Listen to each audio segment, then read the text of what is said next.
Good morning. Welcome to the Humanist community in Silicon Valley's Sunday Forum. My name is Matt Courtney, and I'm a recorder and a member of the board of the Humanist community. The Humanist community is a chapter of the American Humanist Association. Humanism is a reality-based philosophy of life that affirms our ability and responsibility to lead ethical lives of personal fulfillment that aspire to the greater good. We value freedom, health, happiness, fairness, compassion, and using science and reason to acquire and apply knowledge. If these words describe your thinking, we invite you to become a member of the Humanist community if you've not already done so. Membership forms are available on our website at humanist.org. If you're listening for the first time, welcome, and we invite you to listen to our weekly forums and other events. You can find all our events listed on the website, humanists.org. Please aid us in continuing to present these forums by donating to the Humanist community. You can find out how to donate to our organization on the website, humanists.org. So our speaker today will be Dick Hewetson, and he'll discuss Christianity, 57 Varieties. And his description is, most Christians are ordinary people with different beliefs. It is important that we not generalize about them and stereotype them, which is unfortunate because I really would like to do that. So Dick Hewetson, you should be able to unmute yourself. Should be good to go. Take it away. I guess I'm unmuted. Can you hear me? Yep. Okay. I'd like to start out by a couple of disclaimers. The first one is that I am not an academic, and I'm not going to be talking from an academic point of view. I'm talking from my life experience of 91 years. And the last 50 of those years have been as an atheist. And before that, I was an Episcopal priest. So with that background, I'm going to talk a little bit about my views about Christians. I got the idea of 57 varieties from Heinz ketchup. They're known for their 57 varieties. And actually, of course, with Christians, that's probably a low number. A little bit of my life experience.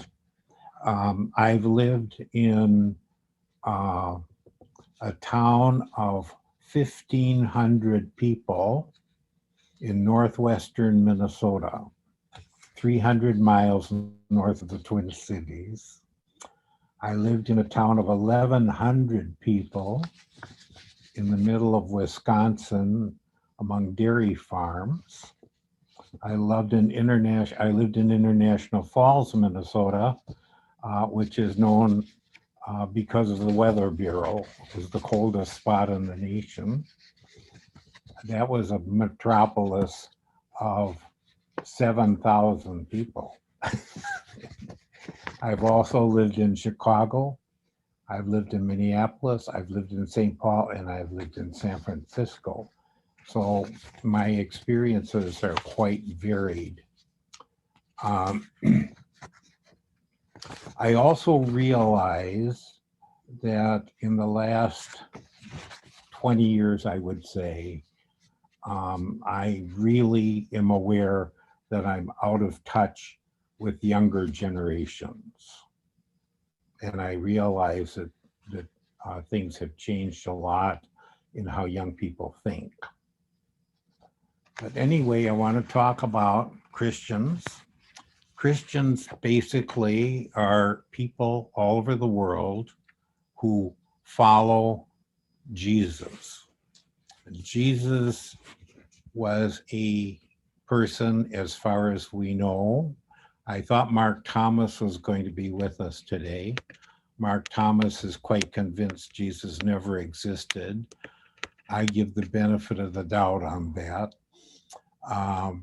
I'd like to mention how Jesus got his name. And when this baby was born to Mary and Joseph, shepherds came to visit him in this barn and one of the shepherds stepped on the tines of a rake, and the rake came up and hit him in the head. And he said, "Jesus Christ." And Mary turned to Joseph and said, "I like that better than David." I bet you didn't know that.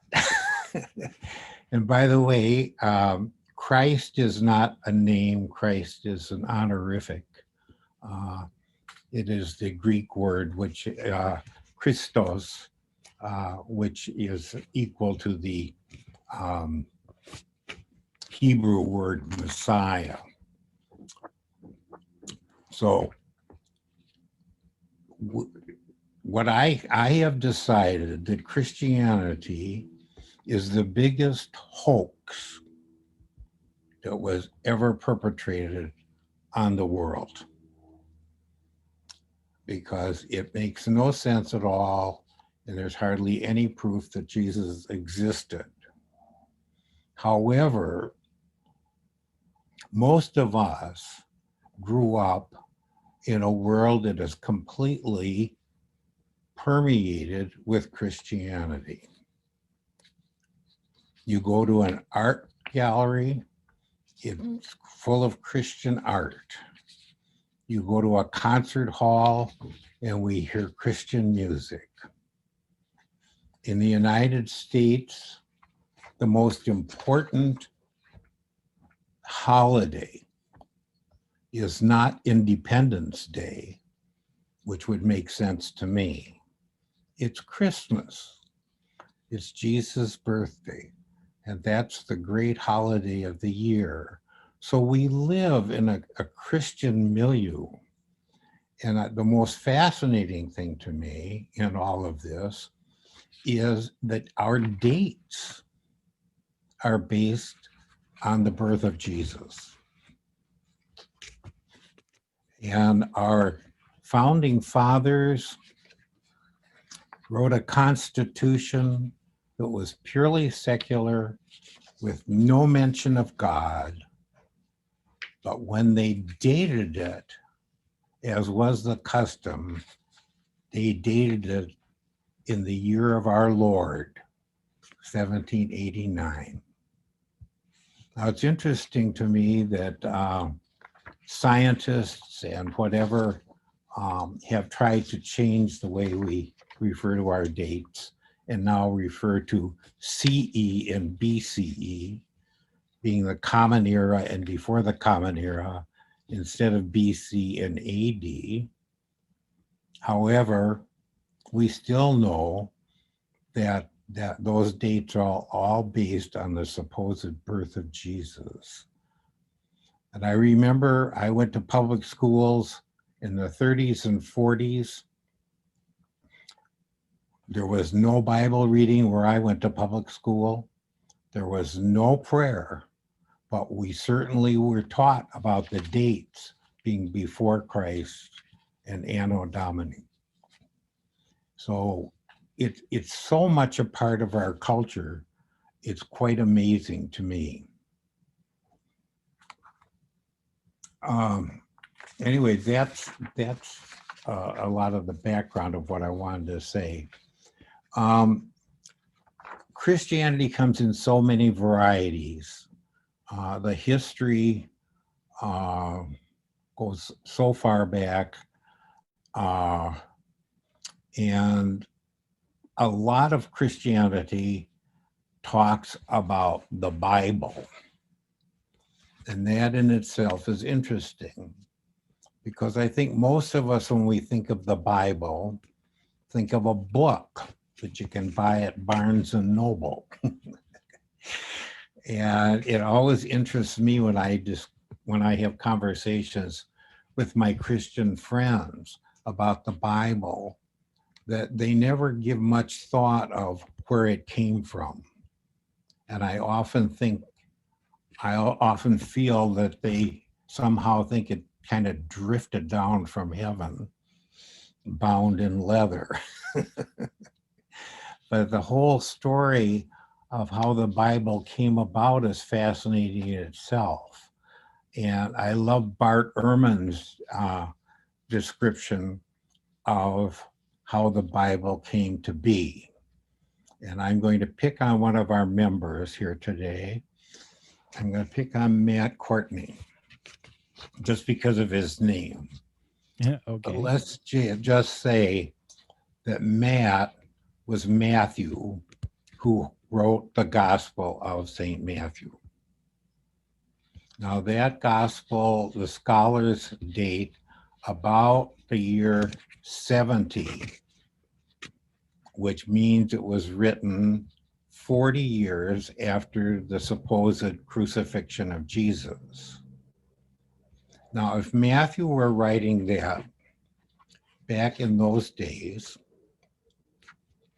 he would have no sources to go to. He would have mostly word of mouth and remembrances that people had. And he didn't have a typewriter or a computer. He had to write it by hand. So there was only one copy of what he wrote. So Alex says to Matthew, "I'd like a copy." Now, Matthew couldn't go down to Office Depot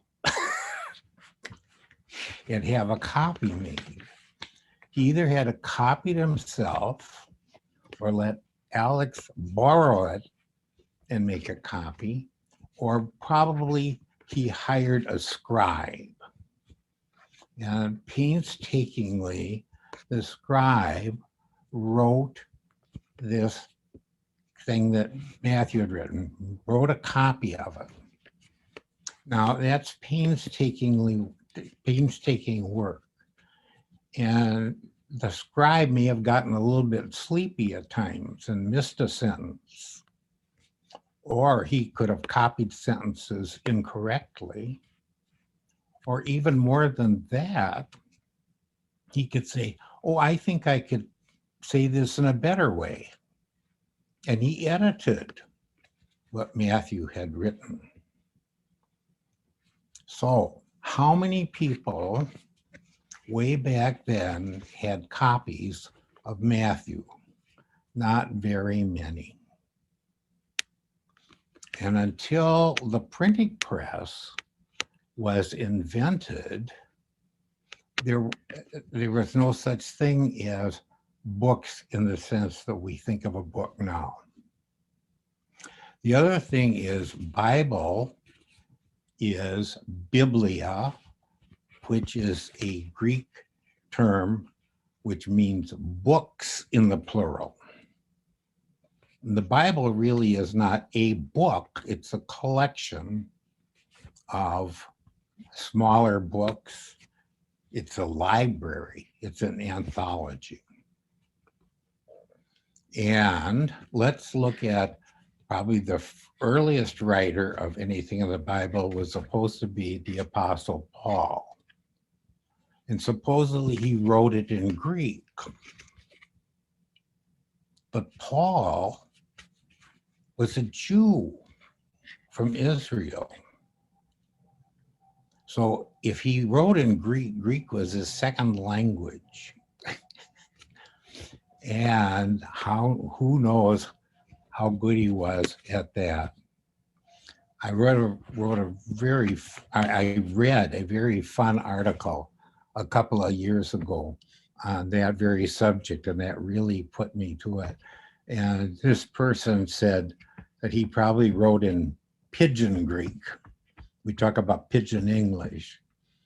So this is the beginnings of books that were copied and recopied and so forth and so on until they finally came into printed Bibles after the printing press. So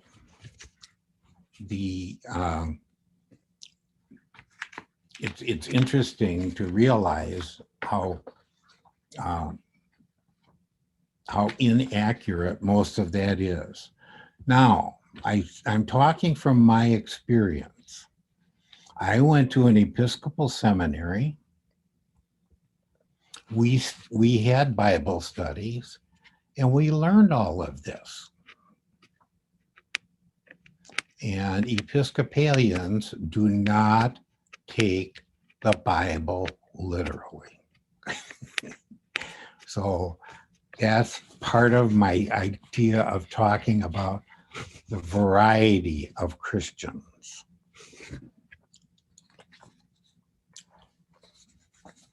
Oh, let me look at my notes. Oh, then I wanted to talk about, again, most of us grew up in a predominantly Christian culture. And in that Christian culture, there were many denominations.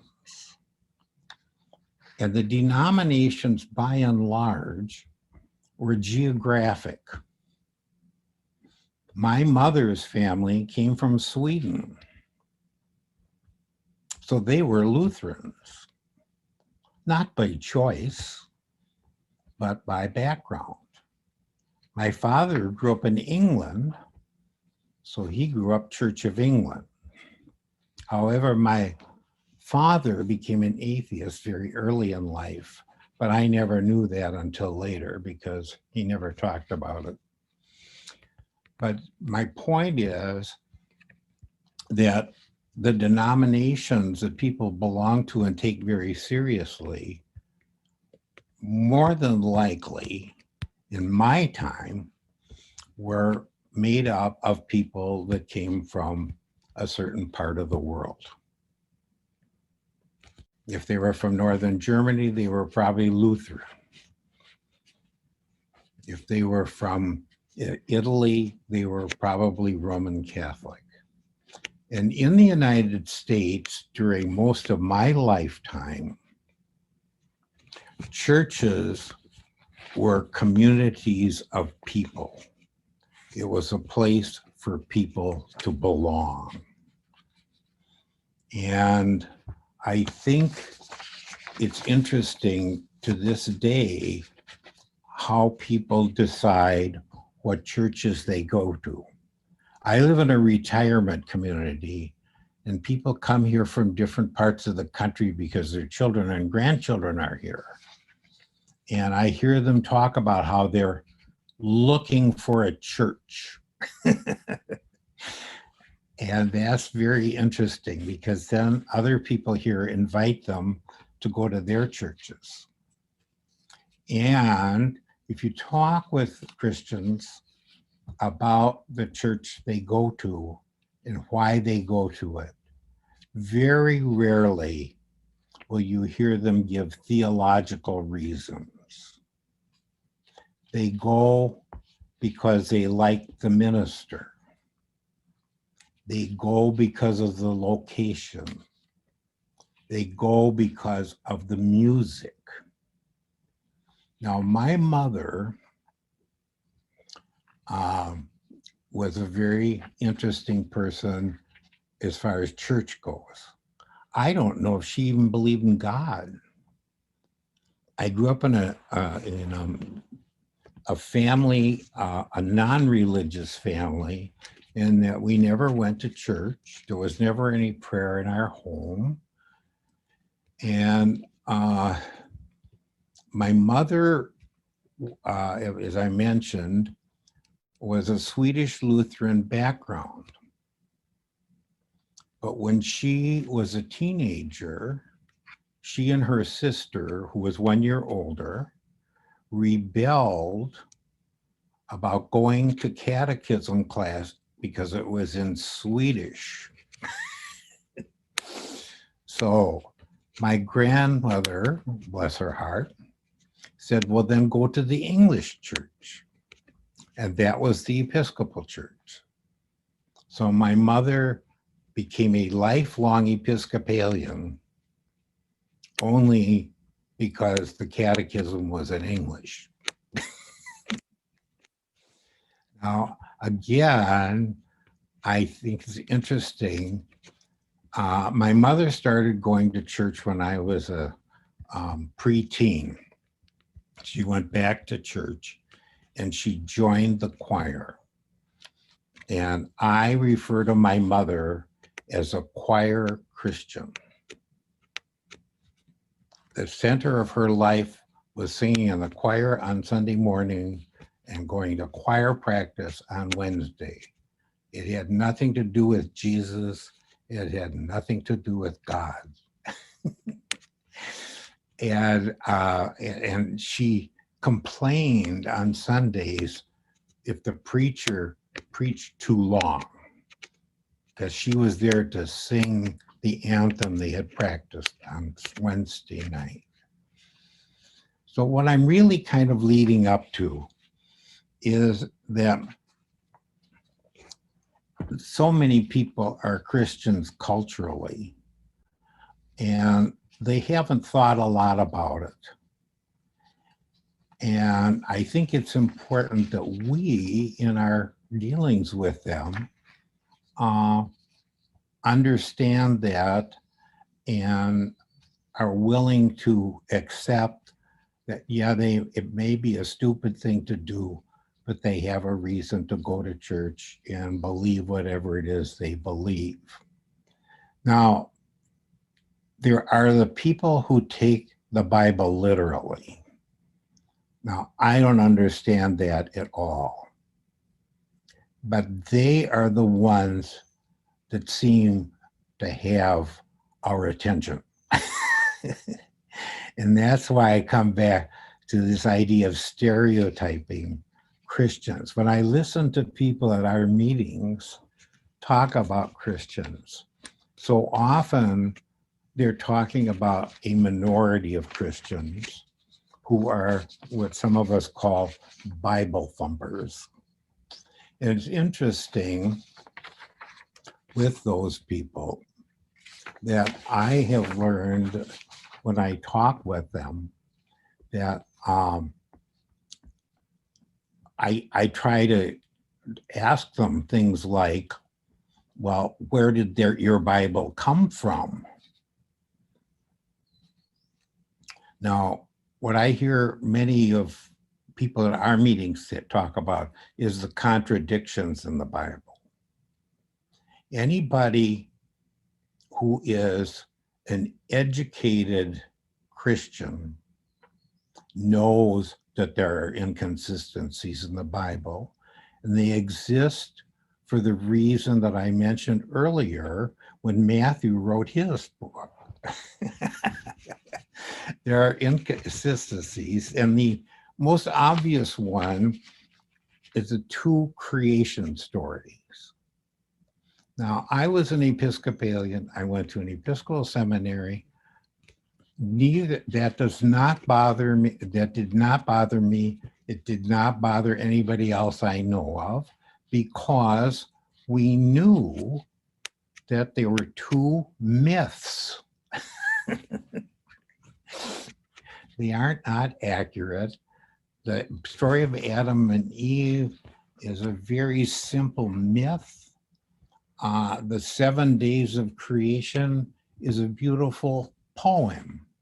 And if you see them that way, there is not a problem. So what I really kind of want us to say is, because I listen to people in our groups criticize Christians in so many ways, I'm asking that we really try to see them as other human beings. You know, as a humanist, I think all people are important for whoever they are. And I don't want anybody proselytizing me. But that means I don't proselytize anybody else. And I do find that there are many among us atheists and humanists who are trying to figure out how to convert Uncle Harry or Aunt Susie or their neighbor or whatever. And, you know, I really think that's a waste of time. Now, having said that, I realize that I have converted many people in my life, but I didn't set out to do that. I had conversations with them. And I remember, these are some things I remember people saying to me. A Christian says, Dick, you're the most moral person I know. And I just say, well, thank you, but I hope that tells you something. And, you know, maybe it does and maybe it doesn't, but I'm not going to beat them over the head with it. And another thing that I've had happen to me many times in my life is people who have changed their way of thinking have come to me later and said things like, you know, I was at this meeting when you said such and such. And I thought, you know, I think Dick's right. But they didn't change their mind overnight. But it's a way of planting seeds. But I guess that's the message I really wanted to give today. And I hope you will, it will help you in dealing with your Christian friends. So thank you for hearing me out. All right. Thanks for a nice little talk. So we can go into the question and answer section. So if anybody has a question, please use the raise hand feature. And yeah, please, I'd like to hear your story. I don't want questions. I mean, I want questions, but I also want to hear your stories. Okay. Just a reminder for the at least on a Mac and PC, if you have a newer version of Zoom, the raise hand feature is under the reactions button and reactions menu now. So click reactions and the raise hand button will be there at the bottom of the menu. So I have Carl. Go ahead, Carl. You should be able to unmute yourself. Yeah. Okay. You know, I wholeheartedly agree with what you put out in terms of attempting to convert Christians or, you know, confront them or whatever. But I haven't had a frustration of people in my life that have believed many things that seem, well, I guess in a word, nuts to me. And so I guess after a while, then we have to decide how we're going to speak with other human beings who happen to be totally focused on some irrational idea. And so then all of a sudden we have to sort of start figuring out how can we do that. And I've been spending more time lately thinking about that issue. And as you said, accepting people where they are and then answering their questions, I presume, if they have them. I've never had anybody say I was a moral person. I don't think of myself that way. But maybe some people might think I'm moral, something but might think I'm a big jerk, you know, and that's another story we could get into. But anyhow, Bill, you know, I was raised in a milieu of Catholics. And when I grew up, I thought everyone was a Catholic. I knew no atheists in my life until I was in my mid-20s. Mm. And there was all kinds of reasons why I got converted, but I didn't make it all the way. I had to make it in steps. And so I went through all, if you can believe it, I went through all the religions, including Episcopalianism. And I finally said, they're all, in a word, I won't use the bad term, BS. And they all suffer from the same disease of not being able to think, or they don't put thinking at a premium. And in fact, apparently they're afraid to think some thoughts, which I am too. I mean, I think we all are. It's a human thing to be. Anyway, you might comment on my smart-ass remarks or whatever. No, I think what you're saying is exactly what I was talking about. Your background was that everybody you knew, everybody around you was a Christian, and they happened also to have been Catholic. And that's the world you lived in. And when you discovered there were other religions, you looked at them too. And I think many people have been through that. Uh, and there again, I have an anecdote on that. I had a friend in Minnesota, a gay man, and we had lots of problems as gay people years ago with our churches. And he had grown up Lutheran, had become an Episcopalian.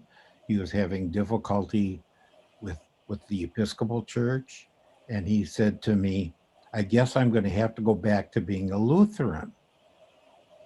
And again, I didn't say anything to him, but sometime later he said to me, I could just imagine you saying to me, why bother?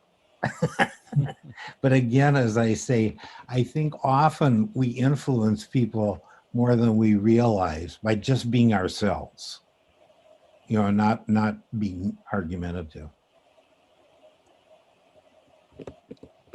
All right.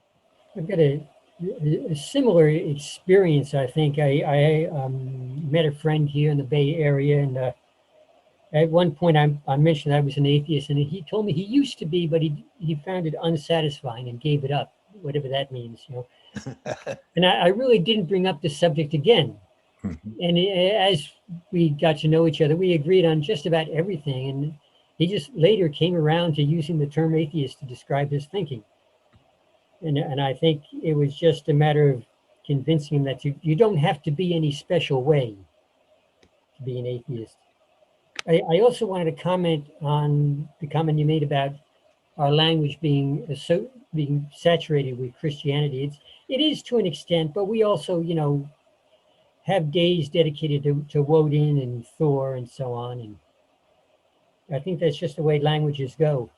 When I was taking Latin, one of the phrases I learned was "Ojalá que sí," which is usually translated as "I should say so," but it comes from an Arabic phrase meaning "if Allah wills it." And I was kind of surprised to find that phrase lasted into modern Spain. That reminds me of something else that I had meant to mention. But again, the terminology and the way even news is reported. If somebody says Allahu Akbar and then kills people, they're a Muslim terrorist. But when a man in Sunnyvale ran down a bunch of pedestrians on the sidewalk after saying, "Thank you, Jesus," nobody called him a Christian terrorist. Yeah. Okay. George, go ahead and unmute yourself. Yes, I did. Hi, George. In the Minneapolis Star Tribune today, there's a front page article about the decline in church attendance. Yeah. After the Gallup poll, it showed that less than half of people are members of churches now. And they go around to different churches and they get different reasons for it. One says that you don't need a church to have faith, or available alternatives for people to engage in activities traditionally led by churches. And there's a loss of faith in institutions in general, and so on and so on. And no one mentions that some people make a reasonable decision, reason through it, and conclude that there's no justification to believe that gods exist. And I'm planning to write a letter to the Star Tribune about this, and wondered if you had any thoughts of things that I should say. No, knowing you, George writes a column every month in the Minnesota Atheist, which is absolutely wonderful. You know how to write. But I did want to say, tied into that, that was part of my disclaimer at the beginning of my talk, that I do realize that the younger generations now tend not to be religious. Yeah. But I don't have enough contact with people in that age group to know a lot about their thinking. And as I say, I was talking from personal experience today. But write your letter. Oh, I will. I want to jump in on this note real quick. Yeah, the younger generation is, well, specifically not affiliated with a church in many cases. I think there's in the atheist community, humanist community, basically secular community, it's very tempting to include them into our group, but they're not exactly, or particularly with like the atheist group, they're not necessarily calling themselves atheists, even if they don't believe. Some of them still actually do believe in a God or in Christianity in general. They just are not associated with a particular church. They don't like the church. So yeah, we do probably have some common ground there, but just be careful on who we're including into our group. Make sure that they want to be included, basically. The so-called nuns. Yeah, Yeah. the non-affiliated. We got a lot of people with their hands up now, so that's good. George, I'm going to mute you. And Zem, you can go ahead and unmute and ask your question. We still can't hear you, Zem. Oh, there we go. Sorry, can you hear me? Now we can. Yeah. Okay. Thank you for the wonderful talk. I have a question about talking to Christian friends. I like to talk to them about religion because I'm sort of a contrarian pseudo-intellectual. Yeah. But I always wind up insulting them. And I was wondering if there is I mean, I don't mean to, but I guess I'm, pointing out inconsistencies in the Bible. For instance, I tried talking to them about slavery and how the Bible treats slavery. And he got really upset at me. Said that I have an agenda, which I suppose on some level I did. Yeah. So I was wondering if you have any thoughts about how to be more diplomatic in talking about religion with religious friends. Yeah, and as I see, I think that's something that it's taken me many, many years to do, but I have really learned, in having conversations, try not to be confrontational. Sometimes it's difficult, and sometimes I do it, but I try not to. But one way that that I deal with something like that is I ask them what they think about what the Bible says about slavery, rather than, being confrontational. I had an interesting conversation here where I live about a year ago. As most of you know, I make jokes of everything. And by the way, that was one of the fun things about Episcopalians. Episcopalians make fun of their own religion. They have fun. But anyway, I made this comment that now that marijuana is legal and gay marriage is legal, it fulfills the Bible prophecy that if a man lies with another man, they should both be stoned.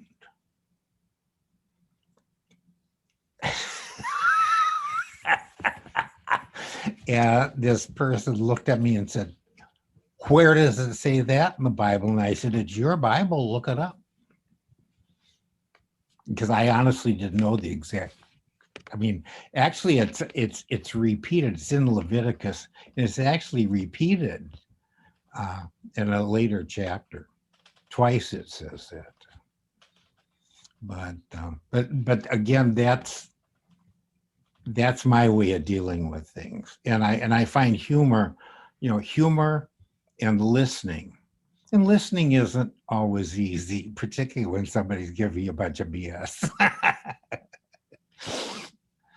don't know. I hope that's some help to you.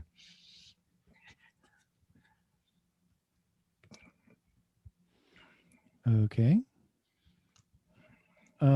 Steve.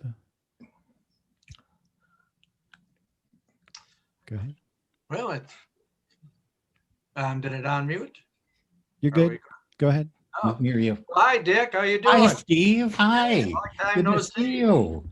I have to correct your joke at the beginning. Now see if this works. Oh, And it's the wise man stuffing his toe at the stable, and it says, "Oh, that's a better name than Irving okay. instead of David."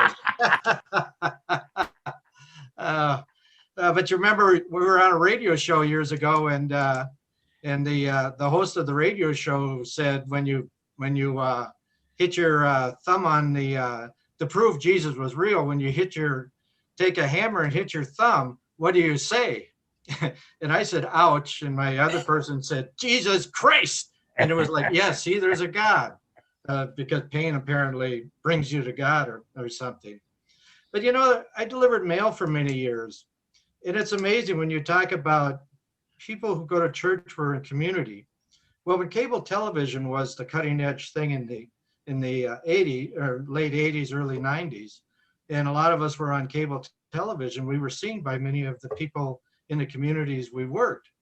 And I had a number of people that said, oh, I saw you on TV. And they didn't want to talk about the show. I was on the atheist show, on the atheist cable show. And I was amazed at people who said, well, I go to church, but I'm really not religious.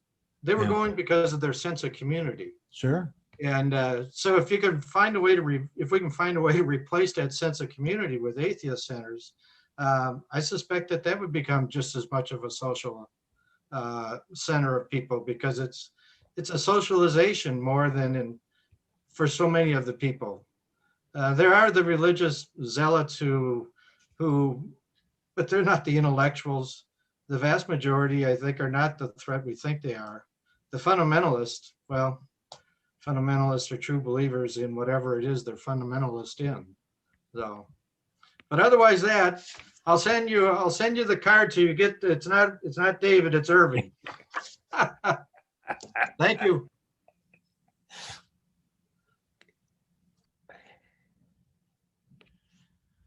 All right. I guess my question related to your joke is, we also usually say Jesus H Christ, and I'm wondering what the H stands for.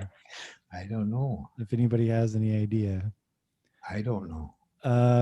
Dana and Jerry. It looks like Jerry though is no, maybe not. Go ahead.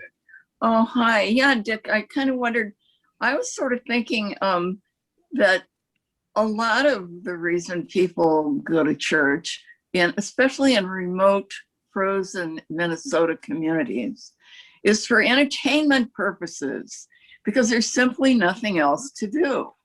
And I think in the old days, before, radio and television and communications and everything, going to church was, a way of connecting with others and a way of being entertained with all these stories, which are like legends and myths, And the other thing that I think has had a really big effect on people's church-going habits is simply material progress. We've had so much material progress, especially in, the developed countries, that most people don't have time to go to church, and their lives are so relatively comfortable. They have running water, they have endo plumbing, they have central heating. They don't have to think about God and why am I on this frozen planet or whatever. And they have Zoom because meetings. They don't care about the afterlife anymore. They like the life they have. And so they no longer need to contemplate those kinds of things. And they're more satisfied with their lives in certain ways. And I think that's And of course, let's face it, public school. I mean, we do all take science courses, don't we? And we're taught, the scientific method right there. Boy, the scientific method, let's face it, religion just does not stand up to that. Well, I hear what you're saying, and one of the things I had meant to talk about, which ties into your being in a small town and going to church for entertainment. The Episcopal Church is a liturgical church, and it's full of pomp and circumstance. And the Roman Catholic Mass, the Episcopal Mass, is a reenactment of the Last Supper, but it's kind of like an opera. The singing and the reliving the experience of sharing the bread and the wine and the communion and all. And it's very uplifting and very exhilarating. And I think for many people, and I was one of them, you go through the week dealing with all the vicissitudes of life and everything, and you come together on Sunday and you have this exhilarating experience. Now, I'm sure that in different kinds of churches, that's different. But to me, I just remember at the end of Mass on Sundays, always feeling very exhilarated. It was just because I had been through this pomp and circumstance. Mm-hmm. And I have a question. An expression I've often heard in my lifetime is there are no atheists in foxholes. And I don't believe that, but I wonder I haven't heard any counter arguments to that. Do you have any? Yes. Go to the Freedom from Religion Foundation website. We have two monuments that we've put up to atheists and foxholes.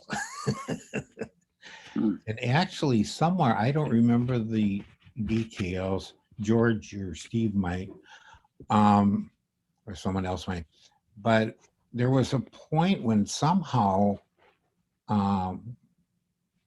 through our organizations, we finally reached the press that you very rarely hear anybody on the press ever say that anymore. Oh, yeah? Because Okay. it was pointed out to them. And, we have members. Well, I'm sure, do we have veterans in our group here? We must. Yeah. There are plenty of atheists who have served in the military. I'm going to jump I in. remember one saying that when their ship was torpedoed, he said, some of them prayed, I swam. I'm jumping in real quick. I know American Atheists actually had like a subgroup, which is atheists in the military. So there definitely are. And the very similar to what Dick said about, when others prayed, I swam. The people in the military that have been in, bad situations have mentioned that they're really not thinking about God or praying or whatever. They're thinking about staying alive. So it's it just doesn't come up at that time. Yeah. One other thing, Jeff Justice that put together the slideshow that he used to show at the meetings? Yes. Because one of the slides is me standing next to the Atheists in Foxhole monument in Madison, Wisconsin. There's also the fact that to be a conscientious objector, there's only a religious basis. That's right. Certainly until sometime after World War II. I think an atheist could be a conscientious objector now, but you couldn't during the big one.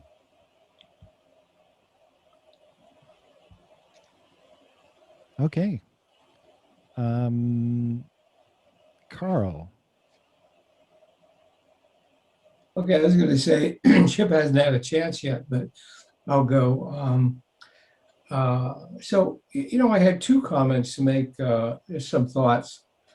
First of all, the Catholic Church, I don't know if you know or not, but during one of their incarnations of the right-wing Pope, actually stopped singing in the church, which was really interesting to me because that's the main thing I enjoyed. So, but the question I had was, when I go to, it just so happens I'm kind of, bifurcated kind of person. I go to ethical culture stuff too. And they're atheists of a different kind of variety.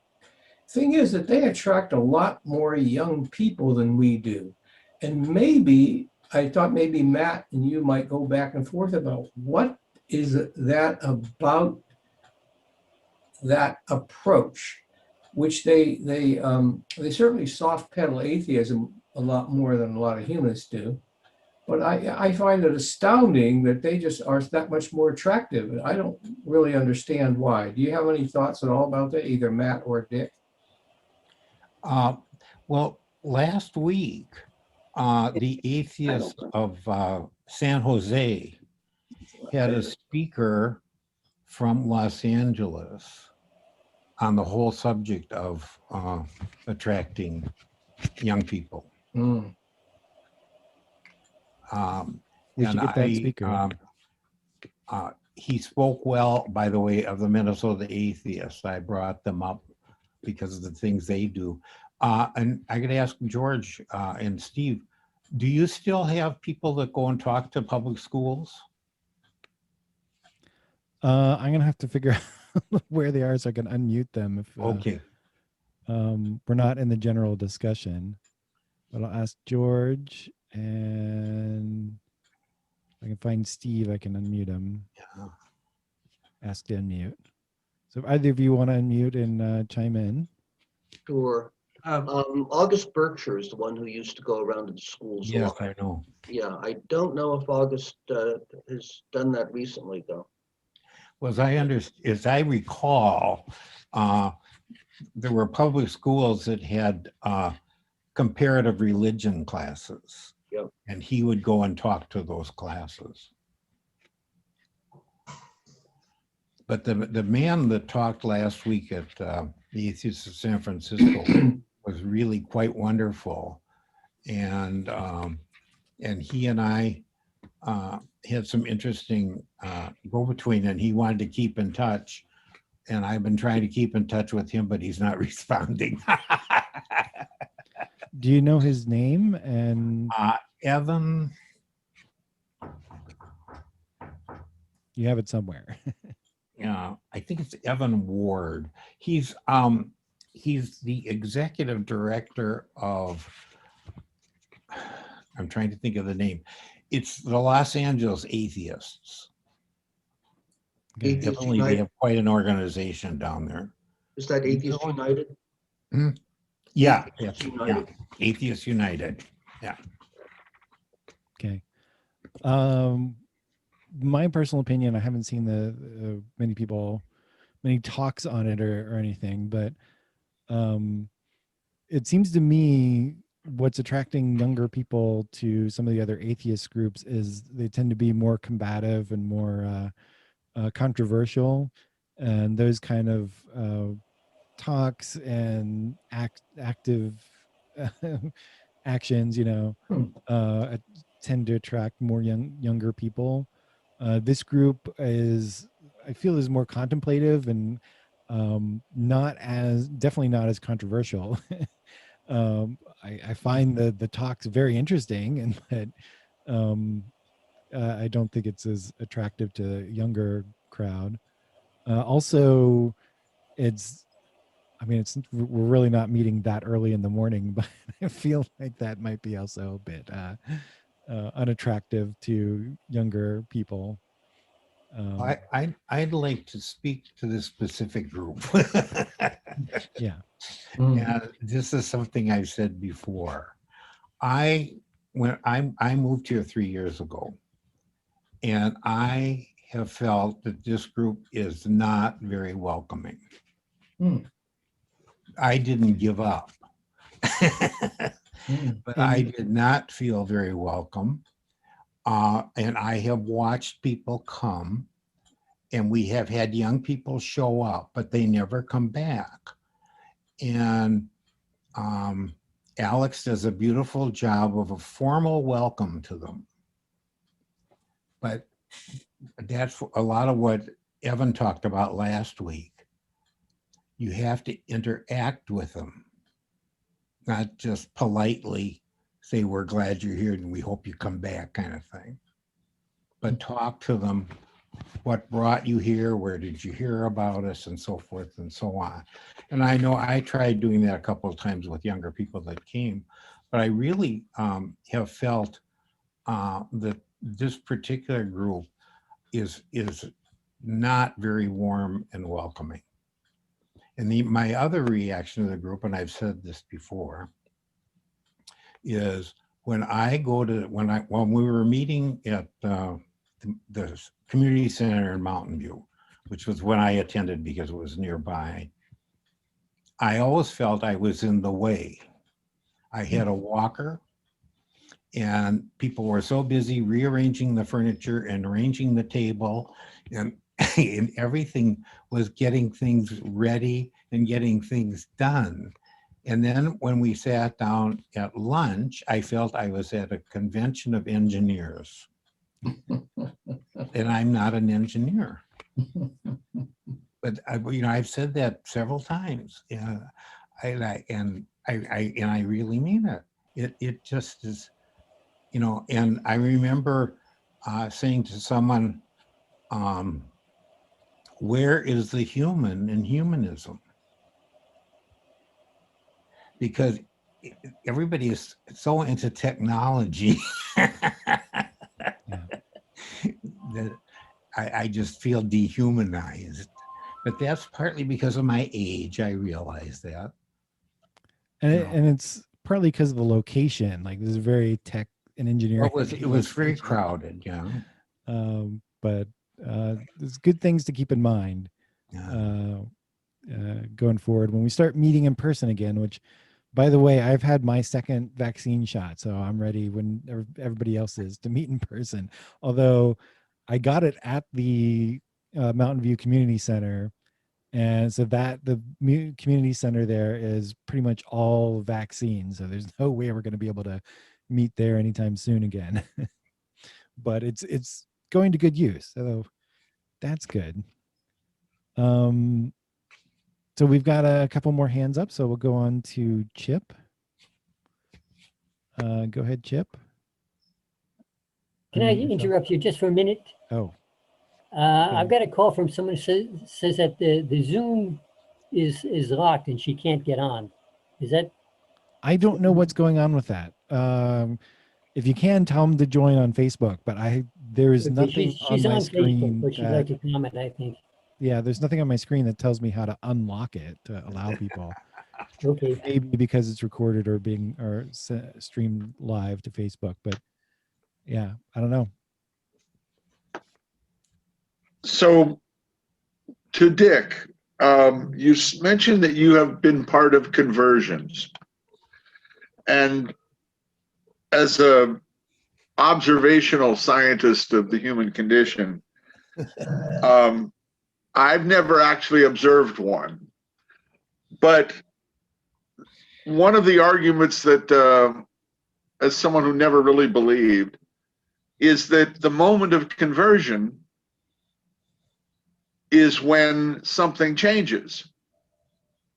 And you have to ask if the sky changes or if something inside the head changes. And I find that the success, at whatever rate of conversion, to be an absolute proof that the concept God is a product, a property of the human skull and exists nowhere else. And what that enables is to realize that we are up against 7 billion skulls, each of which carries their own version of a God concept. As someone who has initiated a conversion, what would be your response to that direction? Are you talking about, I guess, for lack of a better term, deconversion? No, from religion A to religion B. Oh, I saw a God with a white hat, and then somebody convinced me, someone talked to me about God B, and I come to a decision to switch from God A to God B. At that moment, I have proof that a God is a product of the human skull. And this forces me to accept that whatever God I believe in, I only believe in my skull. And that allows me to flip the whole question of God to 8 billion data bits. You know, an 8 billion record database of humanity will define God for each person. But to view it that way is, I like your response. I totally agree with you. I guess I'm trying to think of what I said that triggered the question. Simply that you have initiated religious conversions. I didn't know that I said that. If Oh, I I thought- did, I think, let me repeat what I think I said, or at least say it again. Okay. What I said is I realize over many years that I've influenced people's thinking and they have changed their mind. And a simple example of that is a man many years ago in San Francisco, when I said I am an atheist, his comment was, I think I'm almost an atheist. He later had a TV program on atheism. But I think what I'm saying is that in conversation, we can do a lot that helps people think things through. And I've had other experiences where people, well, actually, it's interesting here where I live in Mountain View. When I moved in here, I think the minute people found out I was an atheist, I think they were waiting for horns to grow out of my head. And one day at dinner, I made the comment that I'm the only atheist here. And the two people at the table said to me, well, we're atheists. Well, they never said they were atheists when I met them. But I really think it was, and again, you know, I think it's important not to just, you know, make a federal case out of something like this. But I know that one of them was, as far as I knew, was an Episcopalian when she moved in here. And she said, now I'm an atheist. Well, what I think is that because of things that I had said in conversation, it had moved her.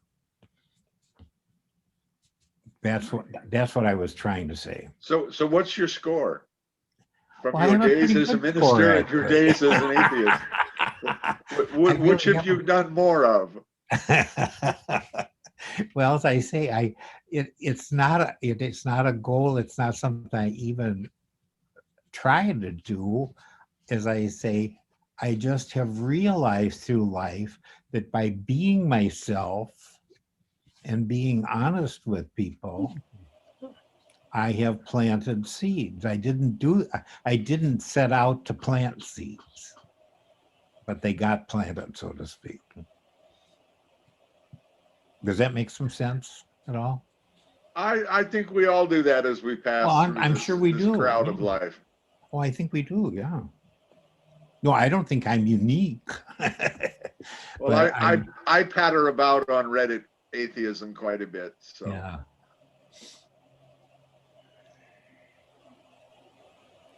All right. Gonna move on to Dana and Jerry. Yeah, a couple of things. One is about your comment about mostly engineers. I have the same perception, and I will admit that I was an engineer for 40 years, as well as having my degree in math. And I bet a lot of people are either in this group are either engineers or have some scientific bent. The other thing I wanted to say in response to Chip's point about switching from A to B and proving that it's all in our skull, I have another possible interpretation. Maybe the fact of the matter is the Greeks and the Romans were right. There were plenty of gods out there, and it's just that we're not so good anymore at tuning into them. Now what happens is when we switch from A to B, we're switching our tuning from one god to another god. I'm done.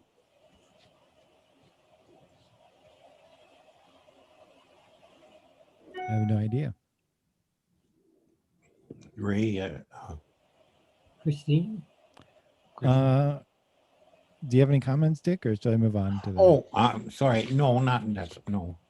I agree. And of course, it's the difference between monotheism. You know, the word, was it Gore Vidal that said that the worst thing that ever happened was the invention of monotheism? I have no idea. All right. I'll move on to Christine. Yeah, thanks. I'm the one that joined really late. So I just wanted to join the conversation since just previously a little bit ago you were talking about young people. So I consider myself a little bit younger. I mean, I'm 30, but I started coming to a few humanist talks like a few years ago, probably like 2 or 3 years ago. So I was 27 or 28. But I want to say I thought you guys were very, very welcoming. I talked to Dana a lot and she was from Minnesota. I'm originally from Minnesota. It seems like there's quite a few people originally from Minnesota and we had some really great chats. And I also remember talking to Ray Sunby and I can't remember a few other people, but I thought I have to say I definitely like sought you guys out instead of like hearing about you from someone else.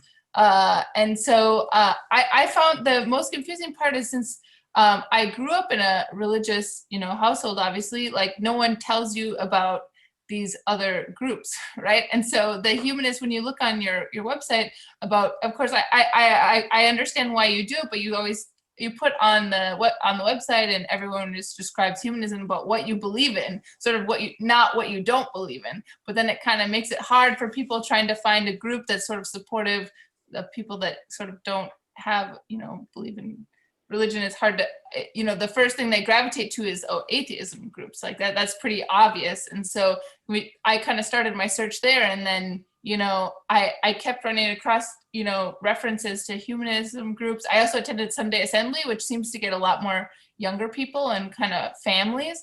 I just went one time because I wasn't as engaged in that. Like the song singing is okay, but I like the intellectual dialogue that you guys have. So I think that there is a lot of potential. I think a lot of young people would be interested in this, but it's like advertising yourself and kind of letting them know who you are and why you exist. I understand that you talk about your principles, but yeah, I don't know. And I had never met like an older atheist. I think the speaker last week had kind of said that she sends from Santa Clara University, she sends her students and they're kind of amazed to see meet older atheists. I have to admit, so I'm from rural Minnesota where literally like everyone is religious, and I was also kind of amazed to meet older people that are not religious. Yeah, so that was kind of my comment to your conversation earlier. I wonder if the atheists of San Jose that had that wonderful meeting last week recorded it, because that was the young man from Atheists United that talked about reaching out to youth, and he had so much to say. He was really wonderful. Yeah, I can't remember if the San Jose atheists record their meetings or not. I don't remember ever seeing them. There's something I had meant to talk about too that I didn't, and I'd just like to throw it in. You know, I have a life partner. I'm a gay man, and with a life partner, a gay man, and he is Roman Catholic. And I never would have dreamed that that kind of thing could happen. But that's another thing that's fascinating, is how well we get along. And because of my background in the church and his background, we can discuss church, we can discuss liturgy, we can discuss theology, and we have many things in common to talk about. But one thing that I know better, and I don't remember how it came up, but the one thing we cannot talk about is the sexual abuse of children in the Roman Catholic Church. And I understand that it must be very painful for people that belong to that church. I have a wonderful friend in Fremont who's a lifelong Catholic. And in just the last couple of years, her parish priest was identified as one of the abusers. And that was so painful for her. And I really felt for her. But getting back to John and myself, I've thought about it very much, about how it is that we get along as well as we do. And I've come to the conclusion it's a matter of that we both really have the same values. And that is that we care about people and we like to help people. And it doesn't make a difference whether you're a Catholic or an atheist. Oh yeah, I have a religious spouse as well, so that's part of the reason I joined this group and sought you guys out. It's nice to, you know, yeah. I think a lot of people have religious spouses. Mm-hmm. And I used to wonder how they got along. Now I know. Yeah, there you go. All right. Let's get back to Christine's original comments. We'll have to make sure that we put on the website some comments, maybe do a little SEO for the website so people can find us better. Just because, like, I really like the values that you put on there, but like a church that believes in, you know, could almost put equally that same statement. It just isn't clear, you know.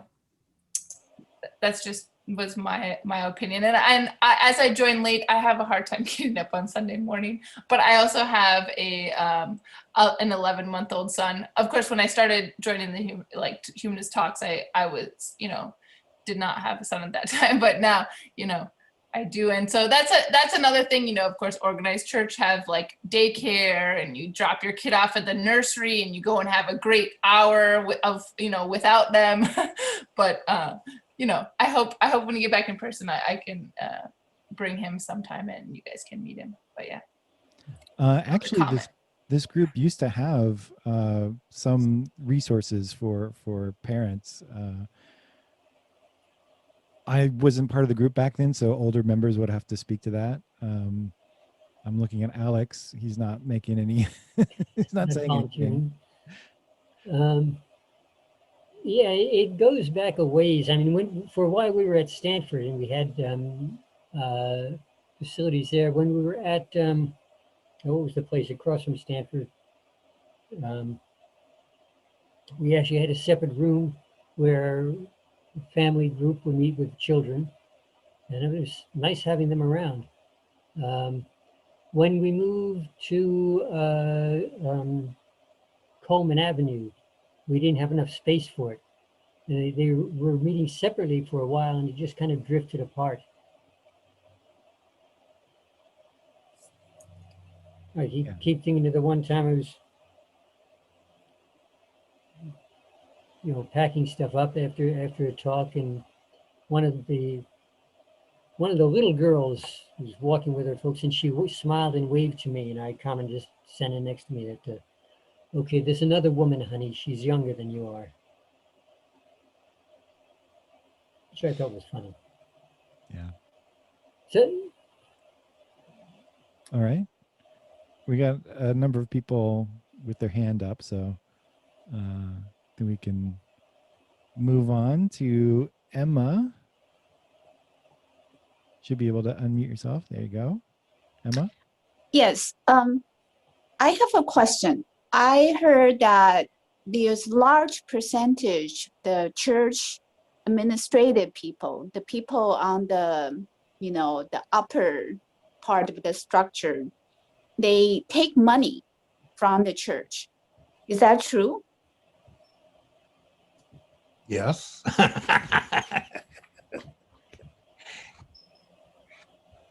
And why is that? And is there any awareness about it? Do people want to do anything about it, or they don't care?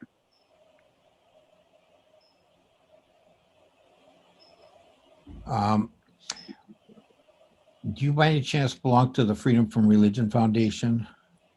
No, I don't.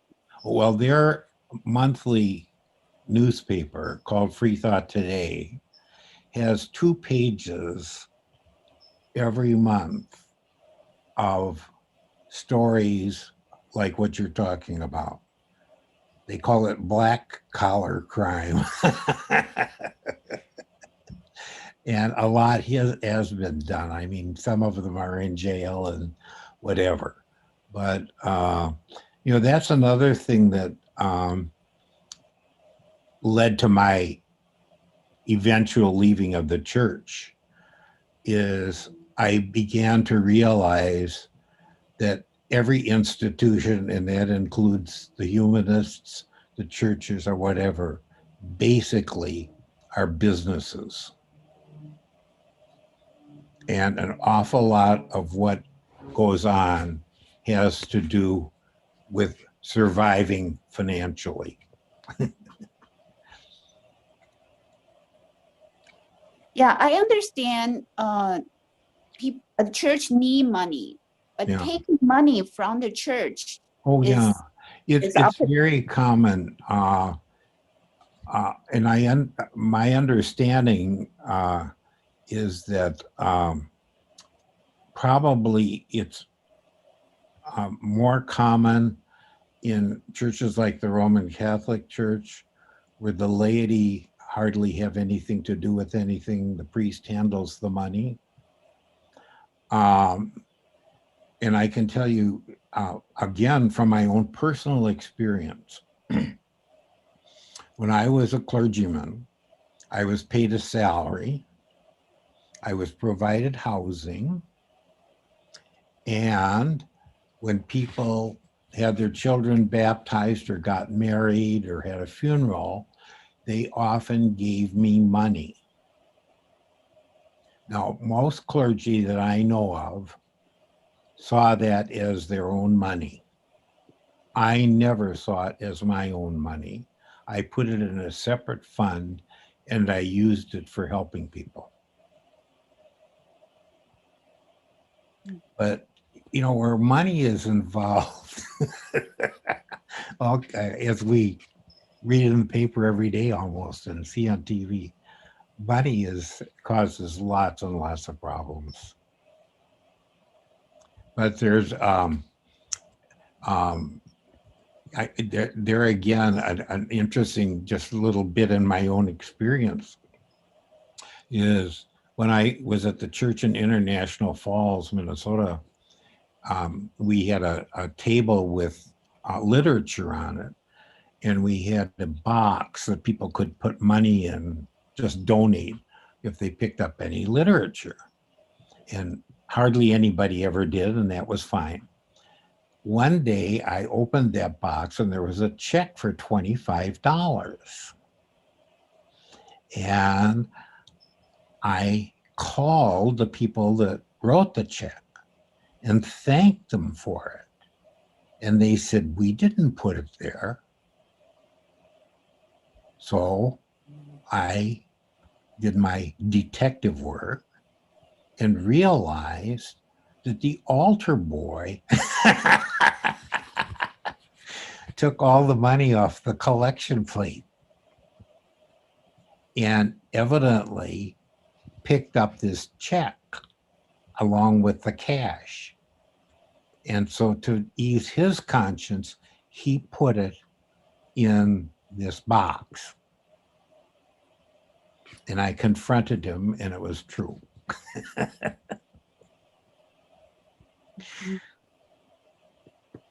So I guess that means the church, especially the people who runs the church, don't really like people to question them. They don't want to be Oh, no, examined. no. And people don't. And there again, that's another whole issue. The thing I brought up about the man in Sunnyvale that said, "Thank you, Jesus." In our society, it's very difficult to criticize religion. Well, It's in this very case, difficult. it's not the religion, it's the people who are on the upper structure of the religion. Yeah.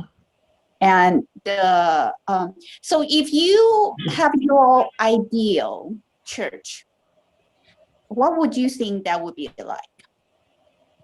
If I had an ideal church, Yeah, the church the way you want it to be. gosh, it's hard for me to say because I'm not interested in church anymore. But You're supposed to say it works exactly like the humanist community currently works. I'm not sure I would say that. Oh, okay. But it's yeah. I don't know where to go on that one. Okay. Yeah, thank you. All right. Roy, go ahead and unmute. You don't have your hand up regularly, so I didn't see you. I had to. I'm in grid mode now, but usually I can't see everybody when I'm in speaker mode. We're way past our time, man. Yeah. Yeah. FYI, I understood that Jesus H. Christ, that H was a biological term, meaning that there are certain animals, very simple, low-level animals, can propagate without the male sperm. Oh, The term is haploid, so that's what the H. hermaphrodite? Yeah. That's Oh, FYI. that's interesting. Good to know. Yeah, we're past the Q&A section, so I'm gonna stop the